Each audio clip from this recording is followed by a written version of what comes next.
Good evening, pupils. It's time for Igbo language. The last time I taught you the different names of animals in Igbo language. Akụziri m unu aha ụmụ anụmanụ dị iche iche n'olu Igbo dịka nkịta, awọ, oke, ngwere na ihe ndị ọzọ. Ama m na unu ghọtara ya ọfụma.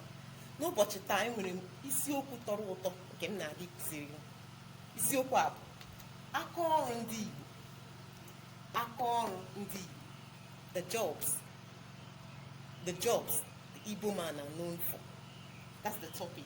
M na-aga itinye olu bekee na ihe m na-akụzi taa. I'm going to be adding English language is what I'm going to teach today because I understand that some of you don't really understand Igbo perfectly. So I'm going to be mixing them up a bit for better understanding. Ka anyị gaa n'ihu, gịnị bụ akaọrụ? Gịnị ka akaọrụ pụtara? Akaọrụ bụ ọrụ mmadụ na-arụ ma ọ bụ ihe mmadụ na-eme iji wee nweta ego na akụnụba iji nyere ndụ aka. Ka anyị lee ya anya ọzọ. Akaọrụ bụ ọrụ mmadụ na-arụ ma ọ bụ ihe mmadụ na-eme iji wee nweta ego na akụnụba iji wee nyere ndụ aka. Ihe ndị ahụ anyị na-eme, ihe ndị ahụ nne na nna anyị na-eme iji wee nweta ego iji nyere ndụ aka, iji wee nweta ego ịzụta uwe nye anyị, iji wee nweta ego iweta nri nye anyị, iji wee nweta ego tinye anyị n'ụlọ akwụkwọ ma mee ihe ndị ọzọ dị iche iche. Ọ ya bụ akaọrụ. Ka anyị lee ụdịdị akaọrụ ndị e nwere n'ala Igbo. E nwere ụdịdị akaọrụ dị iche iche n'ala Igbo, mana m na-aga inye unu ụfọdụ ndị kacha mkpa n'ụbọchị taa. Nke mbụ bụ ịrụ ọrụ ugbo. Ịrụ ọrụ ugbo.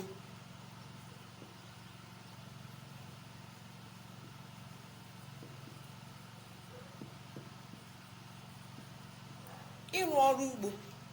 Ịrụ ọrụ ugbo. Farming. Ụmụ Igbo na-arụ ọrụ ugbo wee nweta ego. Ha rụchaa ọrụ ugbo, rụta ihe dị dịka ji, ede, osikapa, ha ere ya wee nweta ego iji wee nyere ndụ aka. Ọ ya bụ ihe eji wee mara nwa afọ ọbụla bụ nwa afọ Igbo, ịrụ ọrụ ugbo. Ọzọ bụ ịzụ ahịa. Ịma na ị ga na-etinye isi kpọmkpọm ndị a mgbe ị na-ede Igbo maka na ọ bara uru nke ukwuu. Ịzụ ahịa. Ịzụ ahịa, buying and selling. Ụmụ Igbo na-azụ ahịa, ama ha dịka ndị na-agba mbọ ịzụ ahịa iji wee nweta ego na akụnụba iji nyere ndụ aka. Ha na-azụ ahịa, ahịa akwa, ahịa ji, ahịa osikapa, ahịa ihe dị iche iche iji wee nyere ndụ aka. Ọzọ bụ ịkwa nka. Ịkwa nka.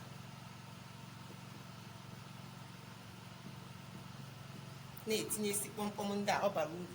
Ịkwa nka n'olu bekee a na-akpọ ya sculpting, carving. Ụfọdụ nwere akara aka ịkwa nka. Ha kwasịa nke ebe a ijuwa ka onye kwara nka.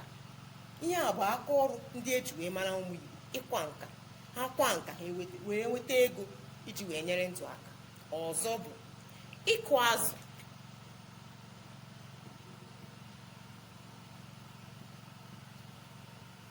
Ịkụ azụ nke a na-akpọ n'olu bekee fishing. Ụfọdụ ụmụ Igbo ama ha dịka ndị na-akụ azụ. Kachamakwa nka ndị bi n'obodo e nwere mmiri buru ibu, ha na-akụ azụ. Ha kụsị azụ ha wee ree ya wee ji ya nweta ego na akụnụba iji wee nyere ndụ aka. Ọzọ bụ ịkpụ ụzụ. Ịkpụ ụzụ.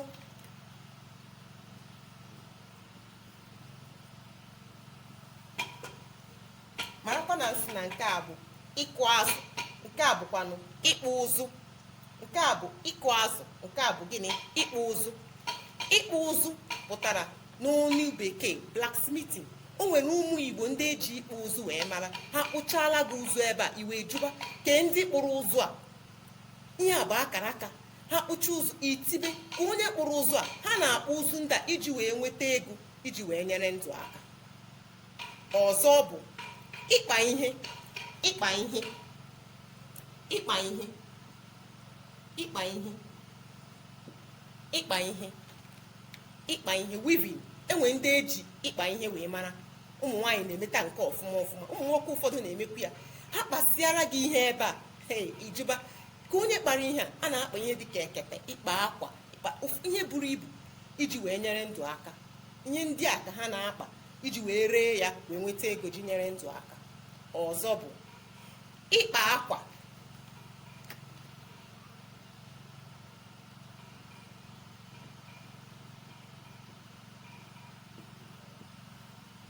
ịkpa ihe dịtụ iche na ịkpa akwa.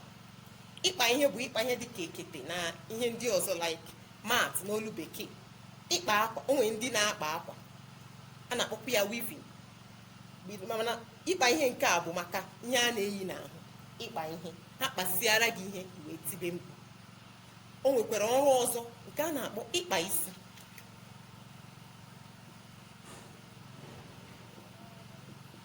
Ịkpa isi, ụmụ nwaanyị na-emetekarị nke a ọfụma ọfụma. Ịkpa isi a, ha na-akpa isi iji wee nyere ndụ aka. Akpasi isi jụọ ka onye kpadoro isi a. O nwere ndị ọ bụ akara aka ha ịkpa isi. Ihe ndị a bụ ihe ndị ụmụ Igbo na-eme iji wee nyere ndụ aka. Enwekwara ọzọ a na-akpọ ịkpụ ihe.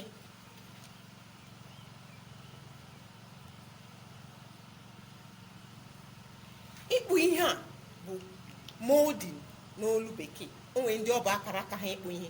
Ha duru ala kpụọrọ gị ihe itibe mkpu. O nwere ndị ihe ndị a bụ akara aka ha. Ihe ndị a bụ ụfọdụ ọrụ ndị eji wee mara ndị Igbo. Ọ bụ akara aka, ọ bụ aka ọrụ ndị eji wee mara ndị Igbo. Enwekwara aka ọrụ ndị dị iche iche. Ka ị wee ghọta ihe ndị a ọfụma ọfụma, mmecha ihe onyonyo a, nna gị tinye ihe esere ese iji wee kọwara gị ka ilekiri anya wee ghọta ihe ndị a ọfụma, maka na ilee ya i wee ghọta. Chetakwa ihe ndị m kwuru na mbụ. Nsị na aka ọrụ bụ ọrụ mmadụ na-arụ ma ọ bụ ihe mmadụ na-eme iji wee nyere ndụ aka. Agakwara m n'iru igosi gị ụdị aka ọrụ dị iche iche. Nke mbụ, ịrụ ọrụ ugbo, ịzụ ahịa, ịkwa nka, ịkụ azụ, ịkpụ azụ, ịkpa ihe, ịkpa akwa, ịkpa isi na gịnị, ịkpụ ihe. Yes, ịkpụ ihe.